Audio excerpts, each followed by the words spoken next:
Konnichiwa, bienvenue à tous. Alors, aujourd'hui, je vais vous raconter des petites histoires. Alors, la légende du narval. Il était une fois un jeune garçon inuit qui vivait avec sa petite sœur Sikini et sa grand-mère, une femme méchante et cupide.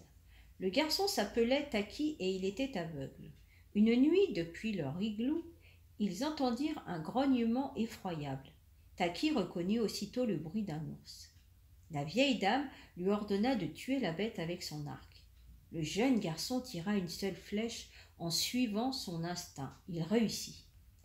Imbécile, mentit la grand-mère qui voulait garder la viande et la peau de l'ours pour elle toute seule.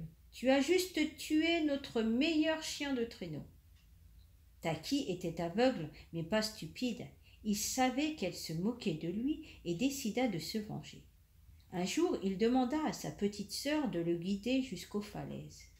Quel dommage que tu ne puisses voir toute cette beauté, dit Sikini tristement. Je la sens, répondit Taki. Laisse-moi, je me débrouillerai pour rentrer. Resté seul, le jeune garçon appela un oiseau. C'était un plongeon arctique. Les aînés disaient qu'il avait des pouvoirs pour redonner la vue. L'oiseau dit à Taki de se jeter dans l'eau glacée et d'ouvrir grand les yeux. Taki obéit, mais crut mourir de froid.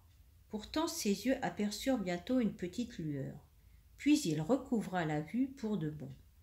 Taki remercia l'oiseau de tout son cœur et rentra dans son village sans rien raconter à personne. Il faisait semblant d'être toujours aveugle. Un matin, sa grand-mère cria. « Dépêche-toi, fainéant!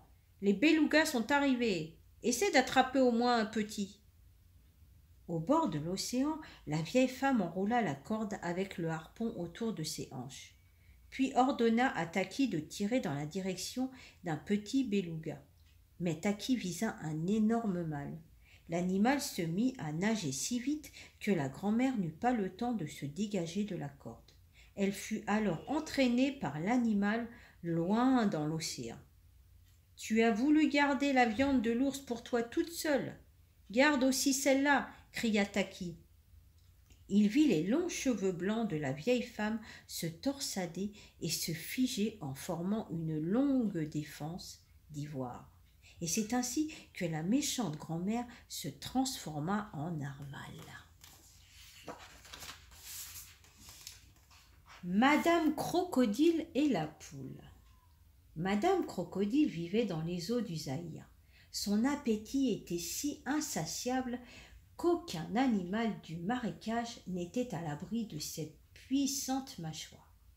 Un jour, une poule dodue descendit à la rivière pour boire.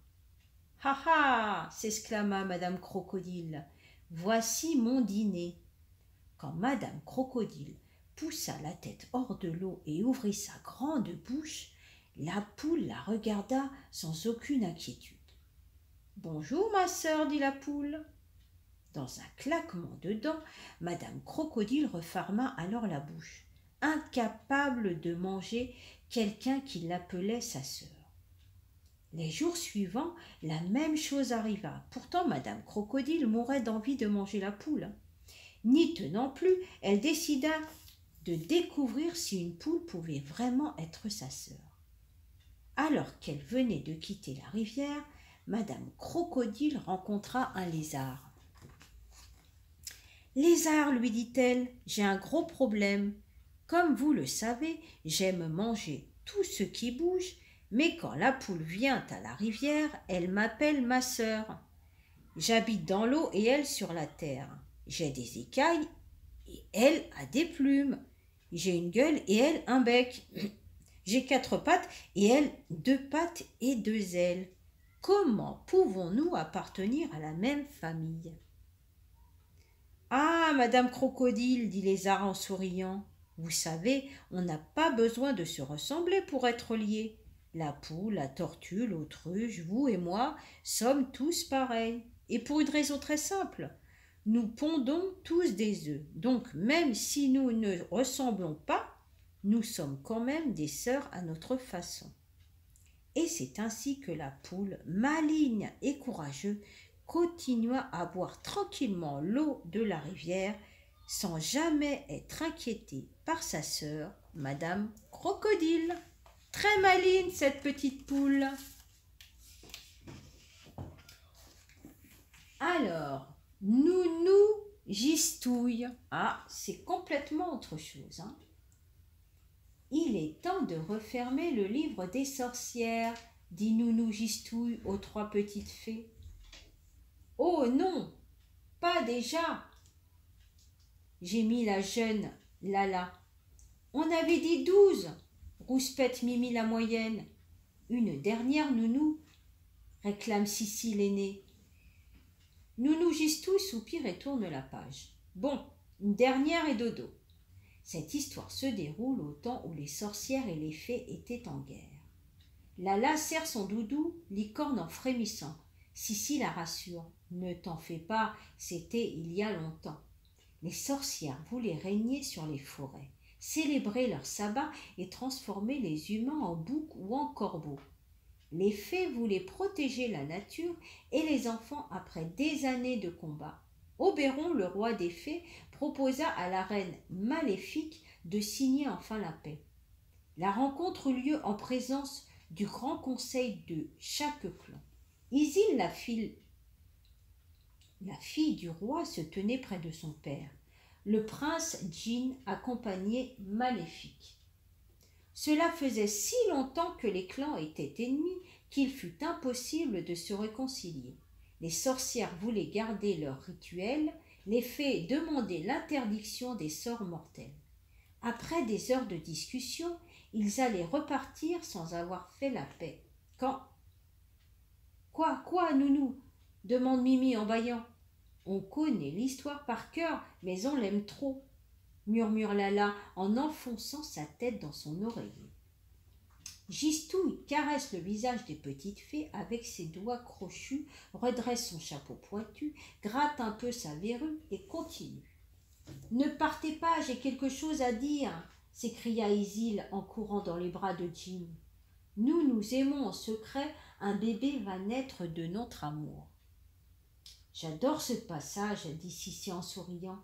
Elle a du mal à garder les yeux ouverts, mais veut entendre la fin de l'histoire. Après un instant de stupeur, Oberon se retourna. Maléfique sursauta. « Père, l'amour est le plus fort que la guerre, plus fort que la magie.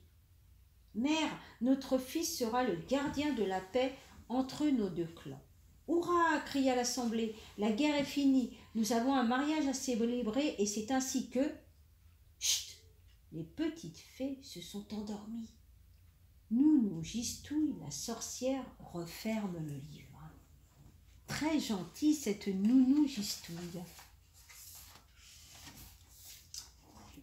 Le mystère des animaux du cercle polaire.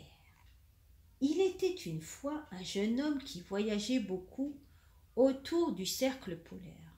Où qu'il aille, il rencontrait toujours des gens aimables qui le conviaient à dîner. Mais étrangement, ils l'obligeaient à quitter leur maison avant la nuit.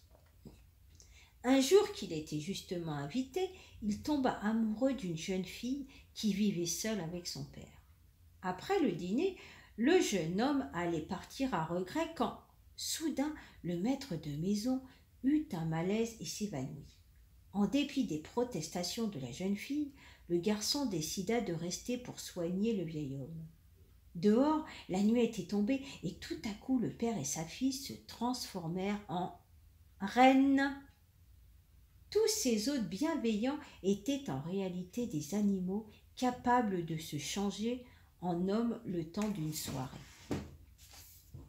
Bientôt le père fut rétabli. Pour remercier son sauveur, il prépara une fête en son honneur. Quand le soir arriva, la jeune fille reprit une apparence humaine. Elle était si belle avec ses longs cheveux noirs. La soirée fut magnifique, mais le jeune homme savait qu'il devait quitter ses amis avant leur transformation. Secrètement amoureuse de lui, la jolie fille tint à le raccompagner jusqu'à son village. En chemin, elle lui avoua son amour. L'homme la prit alors dans ses bras et l'embrassa. Les deux jeunes gens étaient si bien ensemble qu'ils ne s'aperçurent pas tout de suite qu'on les observait. Quand enfin ils remarquèrent les animaux qui les entouraient, ils comprirent que la jeune fille ne s'était pas transformée, comme elle aurait dû. Par amour, elle avait choisi de rester humaine pour toujours. Les deux jeunes gens se marièrent et vécurent heureux auprès des animaux qu'ils aimaient. Alors là, nous ne sommes plus dans le cercle polaire. Des yeux derrière la tête. Marius le lapin s'ennuie dans son terrier. Bah, Flamme Renard est bête comme sa queue rousse. Il ne m'attrapera pas, se dit-il. Hop, hop, l'imprudent est dehors. Là, il y a un framboisier. Miam, quel régal. Soudain, des brindilles craquent. Une queue rousse apparaît, le renard. Marius est terrorisé. Pauvre petit lapin, les yeux fermés, il fait le mort. Je t'ai fait peur? Ce n'est qu'un écureuil qui lisse sa queue en panache. Je croyais que c'était Flamme et que j'allais finir dans son gosier. Je m'appelle Zou. Il ne faut pas traîner, le renard rôde par ici. Il faudra avoir des yeux derrière la tête pour surveiller ce filou. Oh, un églantier miam, ajoute-t-il en faisant un bond joyeux. Zou, les églantiers ont des épines et très pointues. Mais hop, l'écureuil disparaît dans le buisson. Soudain, un craquement fait sursauter Marius. Quelque chose a bougé. Qu'est-ce que c'est? Une queue rousse apparaît. C'est toi, Zou? Demande le lapin tout tremblant. Au bout de la queue, un grand corps souple, les petits yeux luisants et de grosses canines pointues. Flamme Renard. Alors que Flamme s'apprête à bondir, Marius lui fait face. As-tu des yeux derrière la tête? Non, bien sûr, et je vais te croquer. Tant pis pour toi. Bim bam boum, Flamme reçoit une volée de pommes de pin, c'est Zou caché dans son dos qui lui jette. Le renard se retourne. Miam, double déjeuner aujourd'hui. Zou et Marius bombardent de plus belle. Une pluie de projectiles s'abat sur l'animal. Donc tu n'as d'yeux derrière la tête? Non, bien sûr que non. Flamme recule sans regarder derrière lui. Patatras, en plein dans l'églantier. Les épines se sont plantées dans ses fesses, dans sa queue rousse, même son museau. Ils se sauvent en criant « Aïe, ouille, aïe !» Marius et Zou ont échappé à Flamme. Pour cette fois, le renard s'est juré d'avoir sa revanche dès qu'il aura des yeux derrière la tête. Eh ben, c'est pas demain qu'il aura des yeux derrière la tête et qu'il viendra les embêter à nouveau, moi je pense. Qu'est-ce que vous en pensez? Alors, dernière petite histoire. Pour finir, la naissance des oiseaux. Il y a fort longtemps, il n'y avait pas d'oiseaux et très peu d'animaux sur terre. Les forêts étaient silencieuses, seul le vent soufflait dans les branches des arbres. Pour jouer, les enfants n'avaient que des feuilles et encore, pendant seulement 6 lunes. À la 7e lune, l'hiver arrivait et avec lui Ours Blanc qui soufflait le froid sur les arbres et aussi loups hurleurs qui les dépouillaient de leur feuillage. Après leur passage, les enfants restaient tristes pendant plusieurs soleils. Ils ne voulaient plus manger leur bouillie de maïs et ne savaient plus comment s'amuser. Les cailloux et les petits bâtons n'avaient pas ce qu'ils préféraient.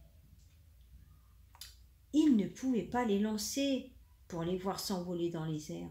C'était encore plus embêtant lorsque les enfants sortaient de la hutte. Ils ne voyaient aucune jolie bête dans la forêt et pouvaient prendre le nom, car c'est ainsi que les Indiens norment leurs petits. Chacun prend le nom de l'animal qu'il découvre en sortant pour la toute première fois de sa hutte. Un jour, pendant qu'elle regardait tomber les feuilles, une petite fille s'adressa à Glooskap, le grand esprit. Elle lui dit « Toi qui as fait la terre, l'eau et les petits feux qui brillent là-haut, fais quelque chose pour que les enfants rient à nouveau et mangent leur bouillie de maïs. » Glooskap l'entendit. Le mois des fleurs venu, après que Vent du Sud eut défait le travail d'Ours Blanc, il ramassa les feuilles tombées et souffla dessus. Des oiseaux de toutes les couleurs s'envolèrent et se posèrent sur les arbres en chantant. La petite fille cria avec joie. Désormais je m'appellerai Mésange dorée. Et elle mangea sa bouillie avec entrain. J'espère que ces petites histoires vous ont plu. Si vous avez aimé, n'oubliez pas de liker, partager et de vous abonner, bien sûr, si vous en avez envie. Je vous dis ciao ciao et à une prochaine sur une nouvelle vidéo et peut-être de nouvelles petites histoires. Au revoir.